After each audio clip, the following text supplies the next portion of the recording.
que ha perdido el empleo, que está pasando momentos de incertidumbre, de necesidad, de aflicción. Tú eres un Dios eterno, pero más que un Dios eterno, eres un Padre amoroso. Tú conoces a cada hijo, tú conoces cada lágrima que se derrama. Tú conoces los pensamientos, los sentimientos. Por favor, en este momento, de acuerdo a tu misericordia, acuérdate de cada hijo, nombre por nombre. Las personas que están en este momento escuchando este comentario, que sientan tu mano poderosa, tocando su vida, abriendo sus ojos, para que tomen decisiones correctas, sabias. Y si necesitan un milagro en su vida, por favor, haz ese milagro. Tú eres Dios de milagros. Cuando leemos la Biblia vemos lo que hiciste en momentos de extrema necesidad de tu pueblo. Hoy día tu pueblo necesita de ti. Tus hijos necesitamos de ti. Muéstrate, Señor, en nuestra vida, en la plenitud de tu poder, en el nombre de Jesucristo. Amén. Muy bien, mis amigos, vamos al título de la lección. ¿Por qué necesitamos interpretar la Biblia correctamente? Sabes, la Biblia debe ser estudiada y entendida en su contexto. Es decir, cada vez que leemos un texto, debemos preguntarnos quién escribió ese texto. ¿En qué circunstancias lo escribió? ¿Cuál es la razón por la que el autor dijo lo que dijo? Primero debemos entender lo que el autor dijo a su audiencia, a las personas a quienes él se dirigía en primer plano. Y después, claro, podemos sacar las aplicaciones para nuestra vida hoy. En otras palabras, debemos hacer una interpretación correcta del texto. Si no lo hacemos, corremos el riesgo de hacerle decir al autor lo que él nunca imaginó que le iban a hacer decir. Él no quiso decir eso cuando escribió. Nosotros, interpretando incorrectamente la Biblia, le estamos haciendo decir al autor cosas que él nunca dijo. Por ejemplo, y esto es solo un ejemplo, leamos Colosenses 3:12. Dice: vestíos pues como escogidos de Dios, santos y amados, de entrañable misericordia, de benignidad, de humildad, de mansedumbre, de paciencia. ¿Cómo se entiende correctamente este texto? Hay que entender qué es lo que Pablo está diciendo, es decir, cuál es el tema de todo el capítulo, de qué está hablando Pablo. Si la persona que lee o predica sobre este texto lee solo la primera parte, va a entender como si fuera algo verdadero, algo que el autor no dijo. Leamos la primera parte para que entiendas lo que estoy diciendo. Vestíos pues como escogidos de Dios, santos y amados. Ahora, la persona que saca este texto de su contexto va a empezar a raciocinar de esta manera. ¿Y cómo se visten los escogidos de Dios, santos y amados? Porque aquí Pablo dice, vestíos como escogidos de Dios, santos y amados. Entonces el lector le va a comenzar a colocar sus ideas. El que es escogido de Dios, santo y amado, no debe usar falda corta, no debe usar pantalones, no debe usar bikini, no debe usar esto, no debe usar aquello. Ahora, mi tema no es la ropa del cristiano, pero hay muchas personas que en este texto le encuentran argumento para decir que el cristiano tiene que vestirse como un escogido de Dios, santo y amado, y hablan de la ropa, cuando Pablo no estaba pensando en eso. Pablo, si tú ves el contexto, está hablando del carácter. Por eso dice, vestíos pues como escogidos de Dios, santos y amados, de benignidad, de humildad, de mansedumbre, de paciencia. Eso no es ropa. Si tú vas a la tienda y le dices al vendedor, deme una benignidad blanca o una mansedumbre marrón, te va a mirar y va a pensar que está loco. Es que estas características que Pablo menciona aquí no son ropa. El tema de Pablo no es ropa. Pero muchas veces tú lees el texto y ya le aplicas eso a la ropa, cuando Pablo no estaba pensando de ropa en el momento que escribió el texto. Aquí te puedes dar cuenta de cómo es importante saber interpretar las Escrituras. No puedes ir a la Biblia con una idea preconcebida, tratando de encontrar apoyo en la palabra de Dios para tus ideas humanas. Bueno, esta semana veremos primero el asunto de las presuposiciones. ¿Qué cosa es presuposición? Lo que tú supones, lo que tú imaginas, lo que tú crees, lo que tú piensas. Tú no puedes ir a la Biblia, vuelvo a repetir, buscando argumentos que apoyen lo que tú piensas. En Lucas 24, 36 al 45 encontramos el relato de dos discípulos camino de Emaús. Cristo ya había muerto. Ellos sabían eso. Pero también ya había resucitado. Ahora, eso ellos no sabían.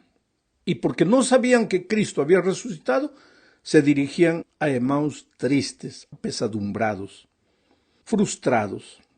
Creían que todo se había acabado. ¿Por qué? Porque basaban su esperanza en lo que ellos suponían y no en la palabra de Dios. ¿Qué suponían ellos? Que Cristo era el Mesías que había llegado para derrotar a los romanos y establecer su reino eterno aquí en la tierra. Pero ahora Cristo había muerto y ellos pensaban que su esperanza había sido vana. Entonces Jesús les apareció en el camino y les dijo lo que está registrado en Lucas 24, 25 al 27. Dice: «Oh insensatos y tardos de corazón, para creer todo lo que los profetas han dicho. ¿No era necesario que el Cristo padeciera estas cosas y que entrara en su gloria?» Y comenzando desde Moisés y siguiendo por todos los profetas, les declaraba en todas las escrituras lo que de él decían. En otras palabras, los discípulos no habían entendido lo que la Biblia decía, porque fueron a ella con una idea preconcebida. Ellos buscaron en la Biblia que existía en esos días, que básicamente era el Antiguo Testamento. Ellos buscaron solo los versículos que hablaban de la gloria eterna de Dios al final de los tiempos, pero dejaron de lado el largo proceso que llevaba al establecimiento de ese reino y que incluía la muerte y la resurrección. Entonces, estaban tristes, frustrados, porque como Cristo había muerto, pensaron, se acabó todo, porque nunca entendieron el verdadero mensaje. Ellos fueron a las Escrituras con ideas preconcebidas. Vamos a la segunda parte. Hablaremos aquí de la traducción y su relación con la interpretación. La Biblia fue escrita en idiomas que hoy ya casi nadie habla.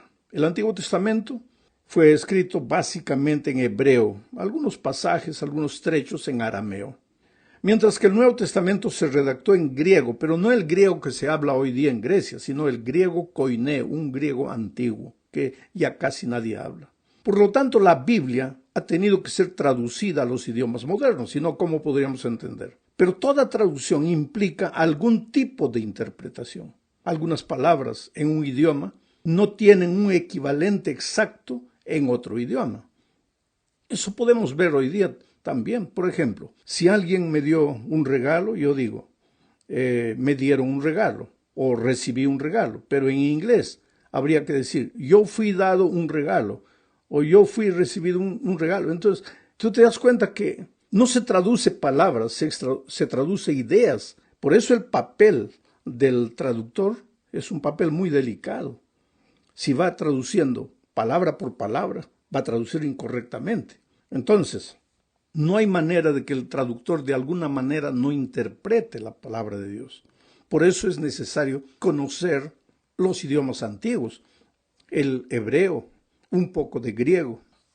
Yo no digo hablar, pero conocer, poder leer algunas palabras. Y hoy día con la ayuda del Internet se puede fácilmente ver qué significa esta palabra española en hebreo o en griego, cuál es el sentido de esa palabra en hebreo o en griego. Es útil conocer esto. Bueno, el arte y la habilidad de traducir cuidadosamente y luego interpretar textos bíblicos se llama hermenéutica teológica o hermenéutica bíblica. Todos los seres humanos, ¿sabes? La interpretación es el quehacer de todos los días, porque todos los seres humanos nos estamos interpretando unos a los otros diariamente. Cada instante, al oír a las personas, nos preguntamos inconscientemente, ¿qué quiso decir? ¿O por qué lo dijo? A veces interpretamos mal y nos creamos problemas. Imaginamos que la persona dijo una cosa cuando quiso decir otra. En ocasiones oímos solo parte de una conversación y hacemos interpretaciones incorrectas. Hay personas que permanecen heridas por mucho tiempo simplemente porque interpretaron mal lo que alguien les dijo. Por eso interpretar es hacer hermenéutica. Este es un término clásico para referirse a la interpretación bíblica. Dios habla a través de su palabra y nosotros tenemos la obligación de entender correctamente lo que Dios desea decirnos, de interpretarlo correctamente, de hacer hermenéutica correcta acerca del texto. Más todavía, si somos predicadores y no interpretamos el texto con sabiduría y con equilibrio, predicaremos lo que Dios nunca dijo, y eso está mal. Por más bonitas que nos parezcan las ideas que presentamos, ellas solo tendrán fuerza cuando sean el resultado de una interpretación correcta de las Escrituras. Pero para entender bien lo que alguien dice, es necesario escuchar bien. Y si no entendiste la primera vez, pues tienes que estar dispuesto a preguntar una y otra vez hasta entender. Ahora, ese escuchar bien, entre comillas, es llamado en el métier teológico de exégesis. Exégesis significa estudiar, analizar, pensar mucho en el texto, preguntarse cuándo se escribió, por qué se escribió, cómo se escribió, quién lo escribió, a quién lo escribió, en fin. Y antes de salir y decir algo con relación al texto, hay que estudiar bien ese texto. El que desea entender correctamente la Biblia necesita ser una persona consagrada y estudiosa al mismo tiempo. Consagrada como resultado de una vida devocional profunda, de oración, de estudio personal y de testificación, y estudiosa por pasar mucho tiempo en el estudio específico del texto.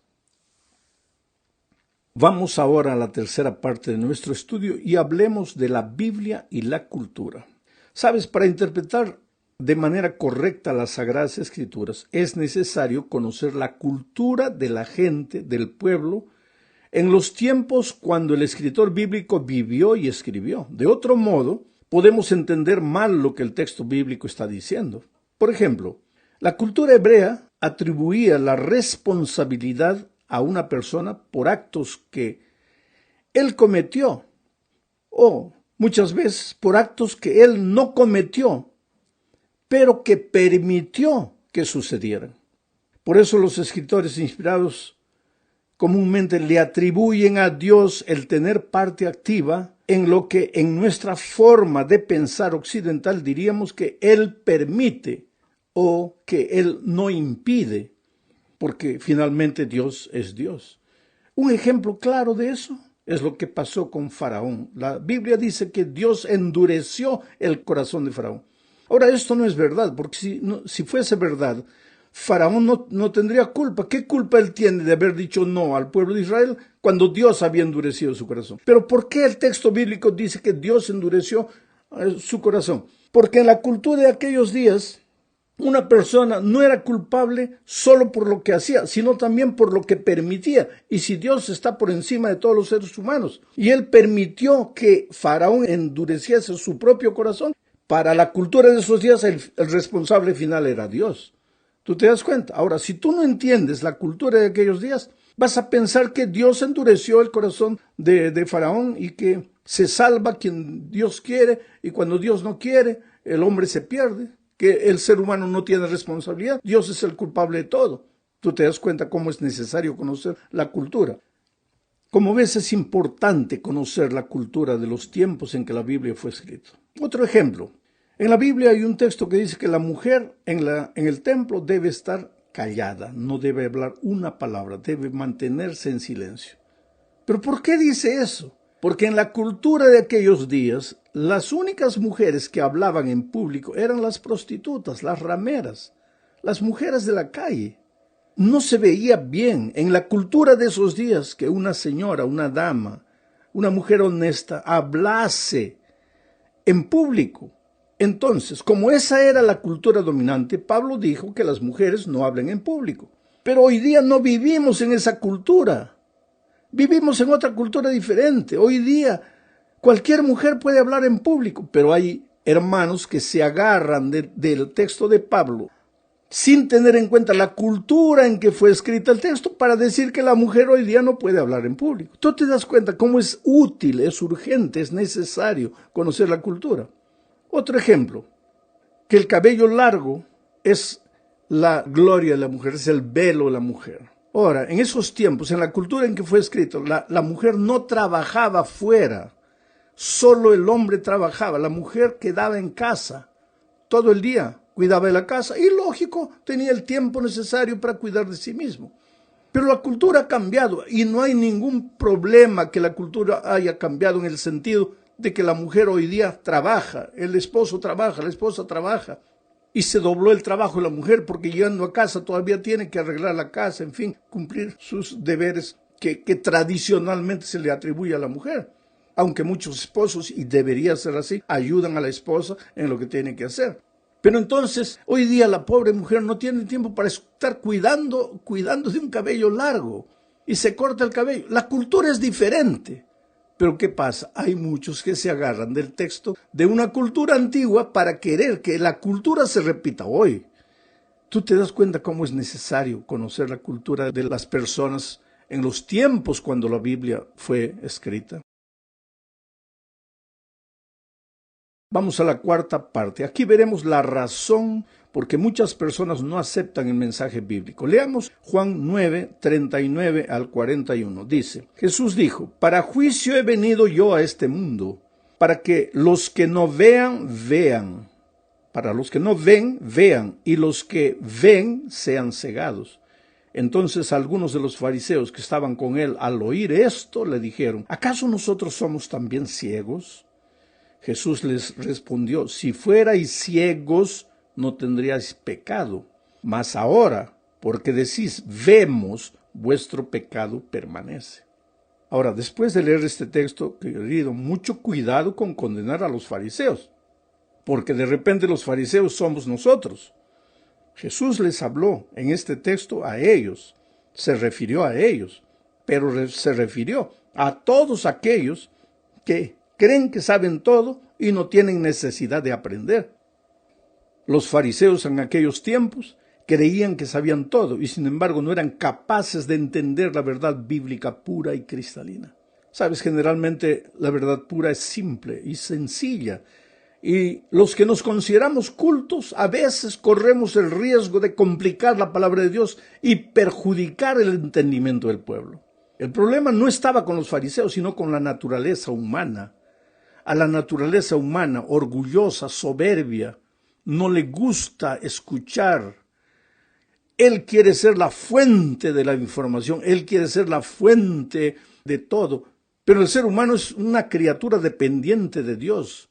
Nosotros, por ejemplo, los predicadores, somos herramientas en las manos de Dios. No tenemos que andar predicando lo que creemos, lo que imaginamos. Tenemos que ser suficientemente humildes para aceptar el plan de Dios para su pueblo y no predicar lo que nosotros creemos. Llegamos al fin de este estudio hablando de la importancia de la interpretación. Leamos Nehemías 8, 1 al 3 y después el versículo 8. Este texto se escribió cuando Nehemías ya estaba en Jerusalén de retorno, necesitaba desafiar al pueblo porque el templo no estaba siendo construido. La gente llegó a Jerusalén y se acomodó, cada uno veló por sus propios intereses y no estaban cumpliendo el plan divino. Entonces, dice el texto, y se juntó todo el pueblo como un solo hombre en la plaza que está delante de la puerta de las aguas y dijeron a Esdras, el escriba, que trajese el libro de la ley de Moisés. Este libro de la ley de Moisés no se refería a los 10 mandamientos, sino a todo el Pentateuco, inclusive dentro de él los 10 mandamientos. O sea, era la Biblia para aquellos días. El pueblo pidió a Esdras que trajese la Biblia de aquellos días, el cual Jehová había dado a Israel. Acá hay pensamientos interesantes. Primero, cuando quieres unidad, quieres que todo el pueblo se junte en la plaza unida en un mismo espíritu, trae la palabra de Dios. Segundo, cuando leas la palabra de Dios, la gente, si quiere entender realmente el mensaje, tiene que entender que quien dio esa palabra es Dios y no es el hombre.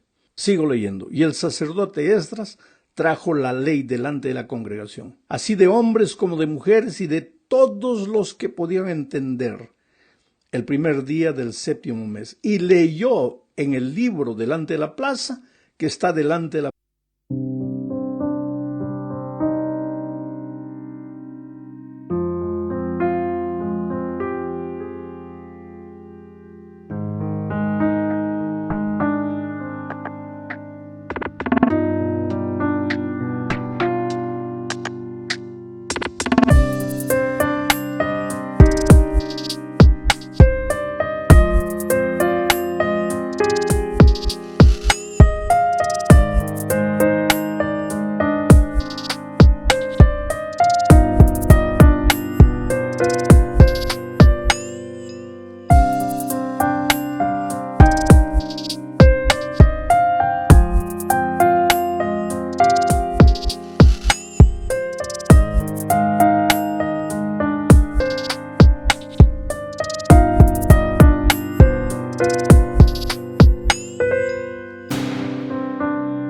puerta de las aguas desde el alba hasta el mediodía, en presencia de hombres y mujeres y de todos los que podían entender.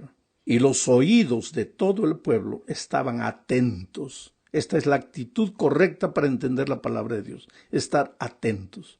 Atentos al libro de la ley. Sigo leyendo. Y leían en el libro de la ley de Dios claramente y ponían el sentido de modo que entendiesen la lectura. Mis hermanos queridos, el tema más importante de la Biblia es la salvación. ¿Cómo ser salvo? Después de todo, esto es lo que realmente importa. ¿De qué sirve, como nos dijo el Señor Jesucristo?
Ganar todo el mundo y perder el alma, ¿de qué sirve?